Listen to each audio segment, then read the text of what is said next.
Korang pernah nampak tak Optic White Purple ni yang daripada Colgate? Sebab dekat kotak pun, dekat packaging pun ada tulis purple. So, memang warna dia memang purple, warna ubat gigi ni.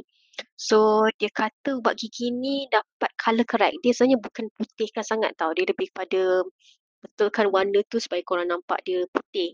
Kuning tu jadi putih dengan bantuan colour correction. So, kalau based on apa yang diorang tulis dekat website, so, purple toothpaste ni adalah purple tu akan help cancel out colour-colour kuning tu. Macam purple shampoo yang selalu kita tengok untuk orang rambut ban ke rambut pelan tu kan. So, function dia sama. Cuma boleh dikatakan kesan dia tak jangka panjang. Dia hanya sekejap tu je. Tapi lepas kau minum caffeine balik ke apa, dia akan tinted balik jadi warna yellow.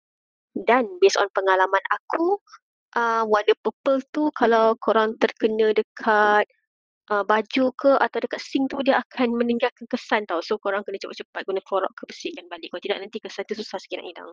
Tapi untuk korang yang macam allergic dengan benda-benda chemical harsh, korang boleh gunakan benda ni lah sebab dia hanya colour correction dan untuk surface dia. So dia takkan menyebabkan gigi korang ngilu ke apalah.